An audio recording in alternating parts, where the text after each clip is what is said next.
Hi. So just a quick one. You can ask your questions in slido.com, and that's the code that you key in. If I invite Charlotte Ginsburg, yeah, great, you're there. And also, yeah, Claire Maloney, who is a resident. Brilliant, great.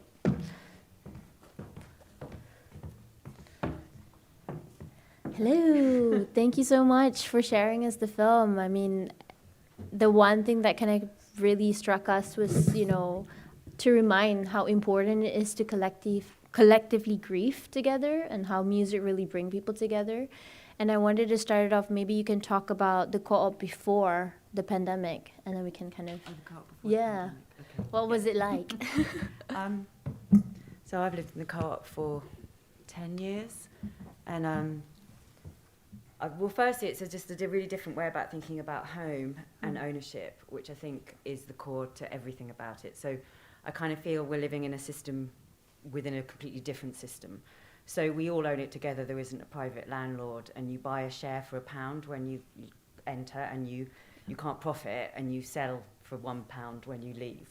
And when home becomes something not about profit making, it's a very different experience. Yeah. And so there's always been a close community there, but we all have our own individual flats. It works like a pretty conventional place. Yeah. But during the pandemic, the fact that we were, people go out to work, you can see the range of jobs people do there. Yeah. But during the pandemic, we were all locked in, and so that closeness it would just kind of, I don't know what it would have been to not live in that environment during that time. It was such a supportive environment. I mean, we have arguments, there's tensions, it's not all like happy families. But the music, we did that every Saturday night. I can't actually remember how it started, but I can't remember the first one. But The first one wasn't actually on a Saturday. I think it was like midweek, and because there's a couple of musicians, and Nathan, the actor, is featured at the very end. I think he just said, come on, let's have a sing-along. I think there was something on the news, right? There was some people in Italy singing across each other at the balconies. I think it was probably inspired by that. Okay. And I guess for me personally, I've only been in the co-op for 2.5 years, but through those sing-alongs, I met people and got to know people that I hadn't even seen before around the building. Because it's a small community, and it's still very intimate, but I think before the sing-alongs and before Charlotte started filming, that was also my way of really getting to know people a lot better.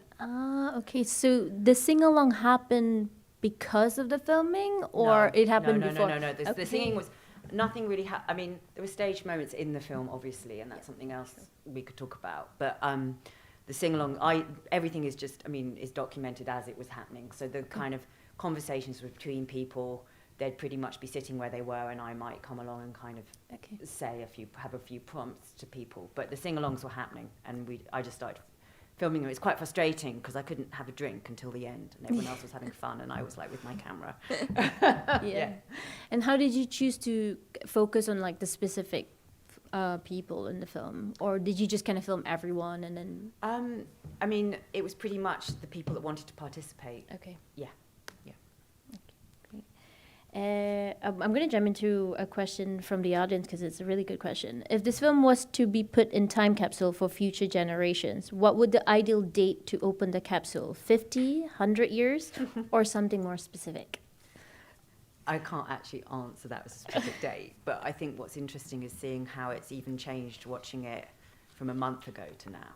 Okay. So I don't know how it's going to hold up. It felt something really urgent to make. It kind of had its own energy in making. It didn't make itself, obviously, but it had its own urgency. But I think it will be seen very differently in a year, in 5 years, in 10 years. And I think that's going to be really interesting to see. It felt like a document much more than anything I've ever made before. I was less concerned about the artifice of...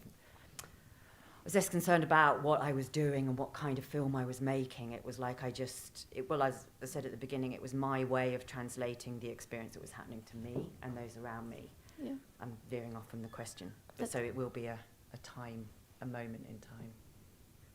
I think for someone participating, I think those conversations were happening. Okay, so obviously you had people who live in the co-op who work on the front line in health or education or the public services. I work in the arts, so the early part of the lockdown was a bit quiet for me. So there was like the space to really think about these things deeply and reflect upon them. And obviously people who are really feeling those impacts of those decisions, you know, they were really thinking about that. And I think it was really nice that we had this vehicle to then express, because the conversations were happening and it did feel quite organic and natural, the whole process. But it was like this vehicle to really express what we were thinking and feeling and discuss it with each other. Yeah. Go on. Yeah, no, I was going to say there were some people in the co-op that were like, absolutely no way, I don't want to be part of this. Not in a kind of, they supported actually no one was anti it, but some people were like, I just, no way, you know, and others completely really needed that space, I felt, in front of the camera. Right. Yeah. Maybe some people are just really shy. Yeah, no, that was absolutely fine. There wasn't, I mean, it would have, there's so much, it's funny, it's the first time I've seen it big, there's so much coming at you, talking heads wise. I mean, anyone else would have been too, I don't know if you could take anything else in. Really. Yeah. So has anything really changed after the filming in the co-op? Like, are people doing a lot more things together, and are you more singing? Are you putting events up? No, it's just, I think, like, for all of us, I don't think the co-op was particularly different to any other environment. I mean, talking to other people and the way they've lived, we've all had to rethink the way that we treat our other people around us, the interconnectedness, the fabric. I think what for me was important was this idea that we are very interconnected, and that should someone be locked in their bedroom, it's just as simple as we had to do shopping for each other, really small gestures. Yeah. But I think it's also made us all think about what we need as individuals and what we value somehow. So again, I'm segueing off the question, but I don't think fundamentally the co-op has changed. And I think the film, I'd like it to ask questions around how permanent is any change going to be? You know, how quickly will we erase particularly thoughts around social inequality, housing, NHS? You know, how quickly you're going to forget what the government did wrong, to be honest, because I'm really angry, like a lot of people are, I think. And how quickly is it all going to be okay because of the vaccines, you know? Mm-hmm. Yeah. No, please, if you have more to say. No, I mean, we're all here angry and trying to find joy. I think that's the beauty about the film, you know, you kind of always seep in all the facts that was happening, but then also kind of like, again, that's why I said about collective grieving. It's like, it's so necessary at this point, you know, the anxiety that everyone's feeling. Sometimes they don't even know how violent it is, you know, and then till you bring it out, and music becomes like such a great tool to do it. I mean, I think the collective experience, it was the first time I was really aware, having been very privileged and growing up in an environment where I haven't been, there's been no war on the land that I'm living in, and I haven't experienced extreme poverty. The idea that it was a collective experience happening was the first time I'd experienced that. And I think that's why the film becomes more political as it goes through, and that was a reflection of what people were talking about. At the beginning, it was very self-reflective, and how am I going to use this time, and maybe a space to be creative. And then what Claire was saying was, I didn't stage any of those conversations. I mean, I might ask people to say things again because I hadn't had the camera there, but essentially people were becoming more political, and the, you know, that sense, we were all talking about this for 2 weeks, not just at the co-op, I mean in the UK, and then we were all talking about that, and I thought that was extraordinary. It was the first time I'd sensed that. I've always been amazed how unpolitical we are, kind of verbally as a nation. We don't tend to sit in the pub and talk politics, but we were, and that's why that's really what I wanted the film to be about, was collective experience, whether that be, and the film, no one in the film, amazingly, I don't think lost anyone really close to them. So it's not a film about, I'm not filming Mary at work, you know, that I could have done on the front line. I'm not. You know, I'm not interviewing someone they know being, you know, very, very ill or dying. Yeah. But it was about this sense of collective grief or collective joy, or a collective idea of a social reorganisation. Yeah, and it's really beautiful to see them in the domestic space, you know. It's like, obviously you see it so much in the news, and you wanted to see the kind of more homier personality. One of the questions from the audience is, please do talk about the stage moments. Okay.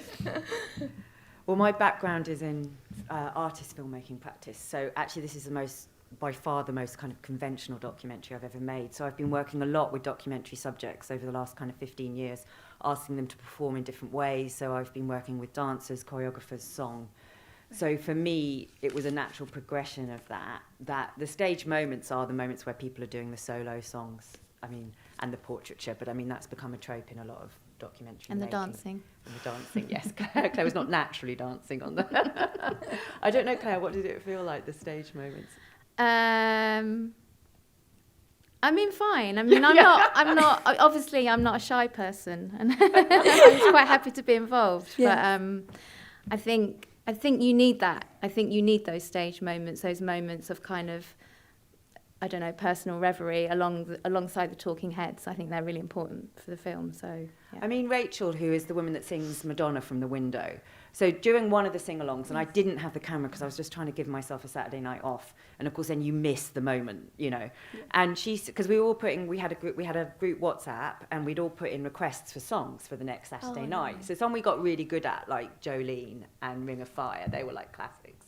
And then others would come in, and she'd put in like a prayer, and we were all like, oh my God, we can't do that, you know. And no one knew she could sing so well. And she wasn't stuck in her flat anymore then, so she was out because she was at one point stuck in her flat because Piotr had COVID. Yeah. And so she came down and she just did this solo, and it filled the co-op, and we were just all like, oh my God. Beautiful. Get Rachel, you know. This is really silly. No, but it was beautiful. I mean, I had like tingles on my neck. Yeah, and goosebumps. And so then I started to think maybe I need to ask people to choose a song from it, and then we'll perform those separately. And Jane has a background in operatic singing, and you always hear her around the co-op singing. So actually, that was less staged. She was singing anyway. So there's varying levels of stagedness in it, but. Yeah, I mean, for me, it's really important because as Claire was saying, it provides a more imaginative, contemplative space in the film, I think. And it kind of revealed a lot to me, like not knowing Rachel had that voice or that she had this amazing talent for drawing. There was all these things that came out because obviously people were doing those things in their domestic space. Yeah. You know, normally for my recreation and entertainment, I'd be going out of that building and going across London and meeting friends, but suddenly everything was happening.